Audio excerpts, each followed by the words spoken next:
Alhamdulillah, Alhamdulillah wa kafa. Salatu wassalamu ala rasulil mustafa wa ala alihi wa sahbihi wa dhurriyyatihi wa kulli tabi'in huda. Asyhadu an la ilaha illallah wahdahu la syarika lahu wa la walada wa asyhadu anna sayyidina Muhammadan abduhu wa rasuluhu wa ahlu sirrihi wal wafa. Allahumma salli wa sallim wa barik ala sayyidina wa maulana Muhammad al-Mustafa amma ba'd. Fa ya ibadallah, usikum wa iyaya bi taqwallah faqad faza al-muttaqun. Wattaqu ya ulil albab la'allakum tuflihun. Qala Allah ta'ala fi al-Qur'anil Karim, a'udzu billahi minasy syaithanir rajim. Ya ayyuhalladzina amanu taqullaha haqqa tuqatih wa la tamutunna illa wa antum muslimun. Wa qala an-nabiy sallallahu alaihi wasallam, la yu'minu ahadukum hatta yakuna Allahu ta'ala fi masjidih. Sadaqallahul azim wa sadaqal nabiyul karim.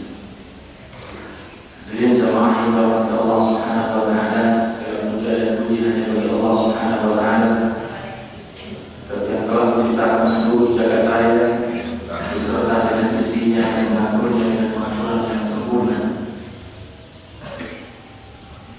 Zat yang menggerakkan jiwa kita semuanya, yang menghidupkan serta mematikan, dan kelak akan membangkitkan kita di suatu hari yang tidak ada lagi ragu di dalamnya. Salawat dan salam semua curah limpah kepada junjungan dan kita Nabi Muhammad sallallahu alaihi wasallam. Surah Al-Mu'minun ayat ke-71, Allah Subhanahu wa taala berfirman, A'udzu billahi minasyaitonir rajim. Wa law ittaba'al haqq ahwa'ahum lafasadatis samawati wal ardh wa man fihin. Jika seandainya mereka ittaba'al mengikuti yang namanya al-haq, kebenaran, standar mereka adalah rasul. Walau ittaba'al haqq ahwa'ahum lafasadatis samawati wal ardh wa man fihin, maka akan hancur binasalah as-samawati wal ardh, yakni langit dan bumi serta apa-apa yang terkandung di dalamnya.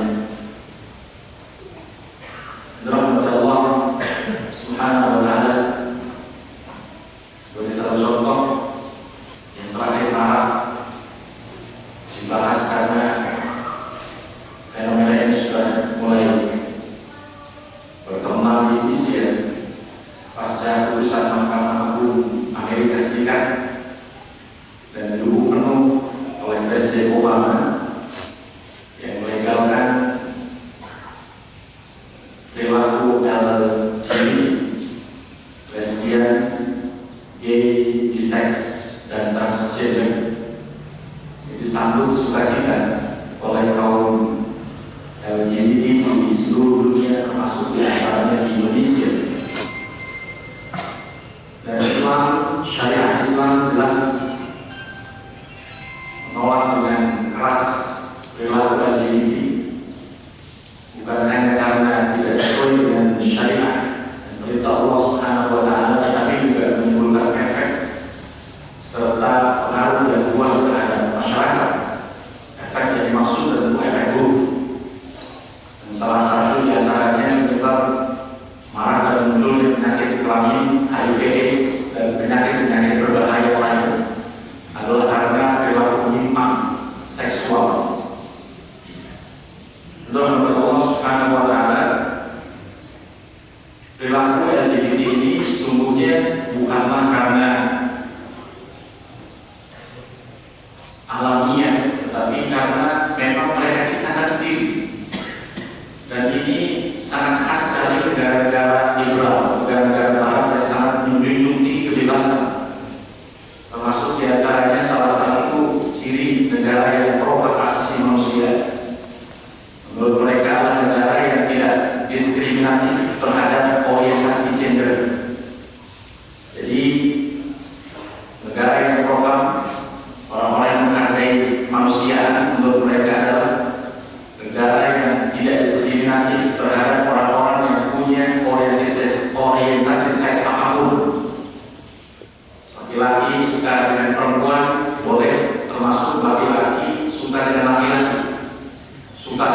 bukan dalam konteks suka biasa, tapi punya suka dengan maksud orientasi seksual. Menurut Allah Subhanahu wa Ta'ala, jadi khas sekali negara-negara kapitalis, negara liberal yang berujung tinggi kebebasan sampai kemudian orientasi seksual saja. Mereka katakan jangan paksakan kami ingin seperti ini. Maka kemudian sudah mulai muncul juga di Indonesia kaum gay dan kaum lesbian ingin dilegalisasi. Bahkan salah seorang tokohnya pernah melamar menjadi anggota komisioner Komnas HAM. Menurut Allah Subhanahu wa Ta'ala, di dalam Islam tentu jelas sekali bahwa di antara hikmah penciptaan laki-laki dan perempuan adalah untuk melanjutkan keturunan. Dan salah satu hikmah penciptaan laki-laki dan ada perempuan itu diantaranya adalah karena untuk melanjutkan keturunan, melanjutkan generasi kemanusiaan. Bisa kita bayangkan bahwa Allah Subhanahu wa Ta'ala dengan LGBT tentu sangat bertentangan dengan tujuan awal, tujuan Allah Subhanahu wa Ta'ala menciptakan laki-laki dan perempuan. Karena suatu saat ketika kemudian sudah mulai marah di masyarakat, bisa jadi suatu bangsa ini akan lost generation, akan hilang generasi karena di antara mereka orientasi seksualnya tidak lagi berorientasi pernikahannya, penciptaan laki-laki perempuan tidak berorientasi untuk melanjutkan keturunan, hanya sekedar memuaskan hawa nafsu mereka saja. Dan yang seperti itu rahmat Allah tentu ada hikmah yang luar biasa. Kenapa Allah Subhanahu wa Ta'ala melarang dengan keras perilaku lesbian, gay, bisex, transgender, homoseks dan seterusnya? Karena memiliki dampak dan pengaruh yang sangat luar biasa. Selain merusak moral, dia juga kemudian menimbulkan berbagai macam penyakit yang berbahaya. Itu rahmat Allah Subhanahu wa Ta'ala. Tentu Islam memberikan cara untuk menyelesaikan permasalahan ini. Di antara yang pertama adalah cara untuk mencegah. Maka Islam sangat luar biasa. Saya pikir yang tidak dimiliki oleh sistem ideologi manapun di dunia. Ketika Islam berupaya untuk mencegah seseorang, anak manusia, untuk terjebak dalam perilaku lesbian, homoseks, bisex, transgender dan seterusnya. Di antara yang pertama, Islam memerintahkan agar anak-anak itu dididik, memahami jenis kelaminnya serta hukum-hukum yang terkait dengan hal tersebut. Dan kemudian juga Islam memberikan cara mengarahkan seseorang orang tua untuk mendidik anaknya sesuai dengan apakah dia laki-laki atau perempuan. Ketika anak laki-laki maka diperlakukan sebagaimana anak laki-laki. Dia tidak boleh dipakaikan dengan pakaian perempuan. Nah, ada orang tua yang sudah lama ingin punya anak perempuan, lahir anak laki-laki terus, maka anak laki-laki ini selalu dipakaikan dengan pakaian perempuan. Nah, cara mendidik seperti inilah cara mendidik yang keliru, karena bisa jadi berefek kepada kejiwaan anak yang kemudian dia didik. Islam juga memerintahkan agar anak pada usia 7 hingga 10 tahun itu agar dipisahkan tempat tidurnya. Bahkan kemudian Islam melarang anak walaupun kemudian sejenis laki-laki dengan laki-laki, apalagi laki-laki dengan perempuan, itu tidur di satu selimut berbadan atau satu selimut berdua, satu selimut bertiga, dan terus termasuk dari orang tuanya. Jadi orang tua kalau walaupun kemudian kita suka dan sayang dengan anak kita, tidak boleh, Islam tidak memperbolehkan orang tua misalnya satu selimut bahkan dengan anaknya, baik anak laki-laki ataupun anak perempuan. Itu diantara etika yang untuk mencegah perilaku LGBT yang tidak semestinya. Termasuk di dalam Allah Subhanahu wa Ta'ala larangan untuk menyerupai. Bahkan Rasulullah SAW melaknat laki-laki yang menyerupai perempuan dan wanita atau perempuan yang menyerupai laki-laki. Jadi dia berboleh misalnya anak laki-laki, di rumah suka bercanda, berenang, berundung, sebagaimana halnya anak-anak wanita atau anak-anak rock. Di awal orang tua harus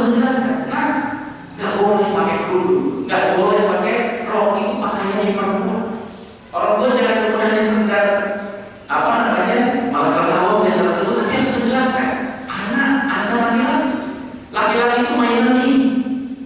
Ya, ada perempuan, adik perempuan, perempuan itu mainan ini. Adik laki-laki, laki-laki itu pakaiannya ini. Adik itu perempuan, perempuan itu pakaiannya ini.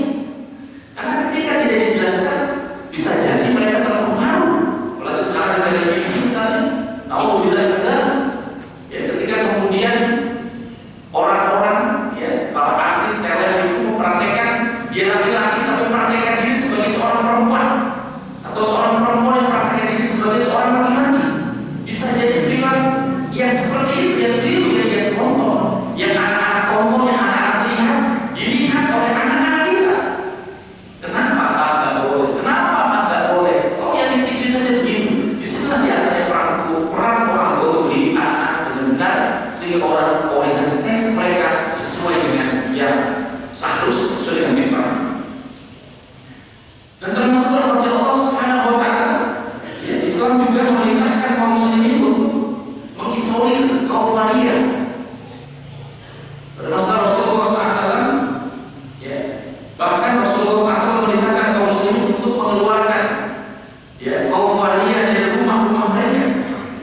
Dalam riwayat Abu Dawud ceritakan bahwa beliau SAW pernah memerintahkan para sahabat mengusir seorang wanita dan mengasingkannya di pemakaman Baqi.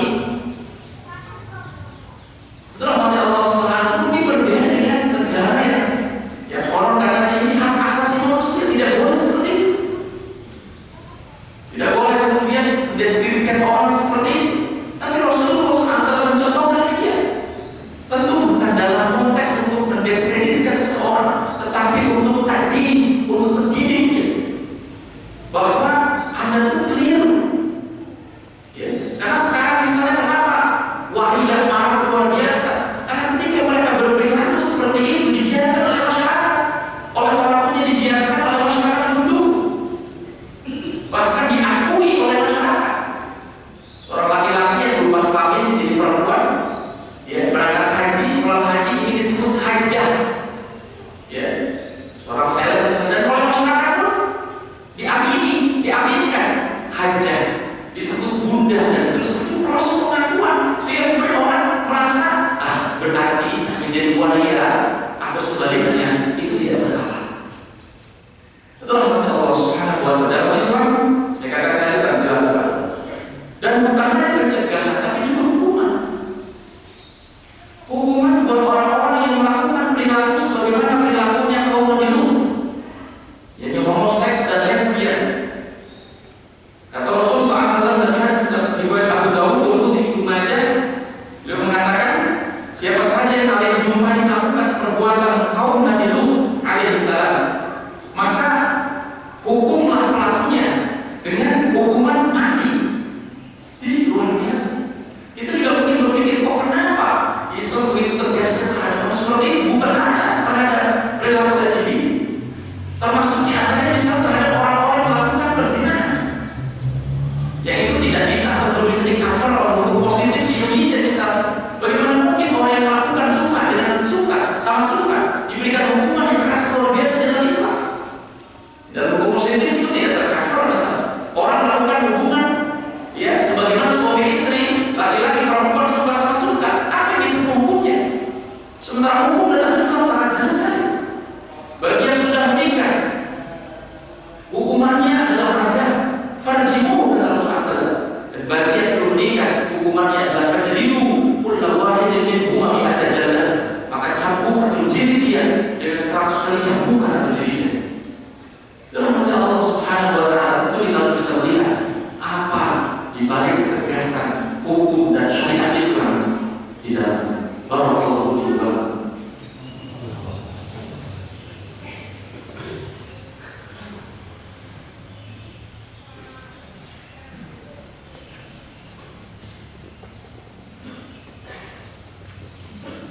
Alhamdulillah rabbil alamin. Bihi nasta'inu ala umuri dunya wa ala alihi wa sahbihi ajma'in. Asyhadu an la ilaha illallah wahdahu la syarika lahu. Asyhadu anna sayyidina Muhammadan abduhu wa rasuluhu.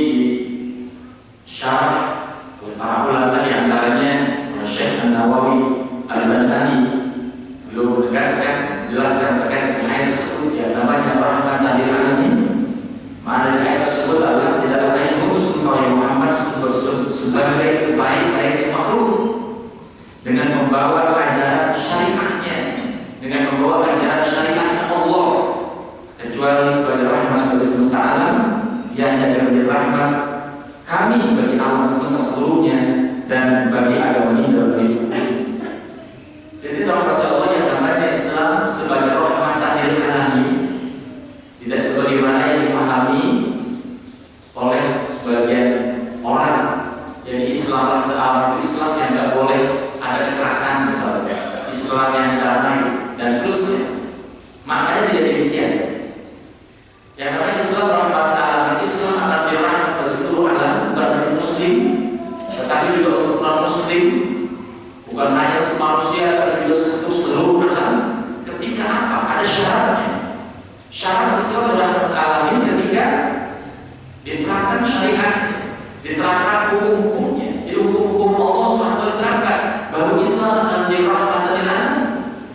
Maka sebaliknya rahmat Allah SWT ketika syariat Islam tidak diterapkan, ketika hukum Allah SWT tidak diterapkan, maka mustahil dalam dirahmatan lil alamin, menjadi rahmat untuk seluruh alam, mustahil.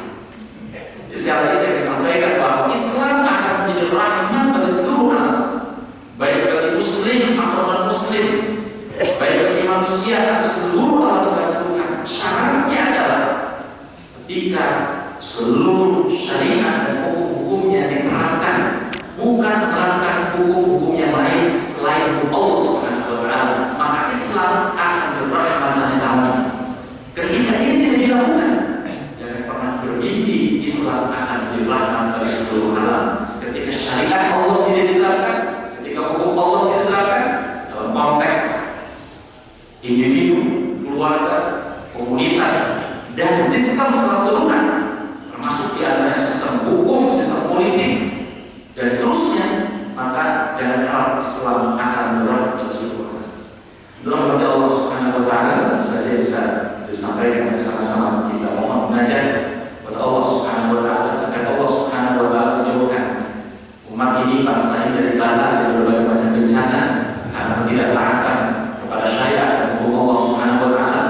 Kita berharap menajat kepada Allah Subhanahu wa Ta'ala agar bangsa ini, negeri ini, dan umat Islam secara keseluruhan diselamatkan oleh Allah Subhanahu wa Ta'ala. Inna Allaha wa malaikatahu yusholluna 'alan nabi ya ayyuhalladzina amanu shollu 'alaihi wa sallimu taslima.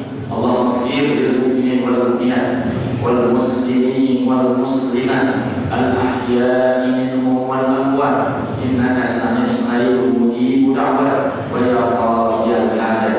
Allahumma inna nas'aluka as-salamata fid din wa 'afiyatan fil jasad wa ziyadatan fil 'ilmi wal rizq wa tawbatan qabla al-maut wa rahmatan 'inda al-maut wa maghfiratan ba'da al-maut. Allahumma hawwin 'alaina fi sakaratil maut wan najata minan nar wal 'afwa 'inda al-hisab. Allahumma inna nas'aluka dawlatan islamiyatan karimatan khilafatan rashidatan 'ala minhaj an-nubuwwah wa nisfu biha al-islam wa ahlihi wa tudillu biha an-nifaq wal kuffar wa ahlihi wa taj'alna fiha min ad-du'ati ila ta'atik wal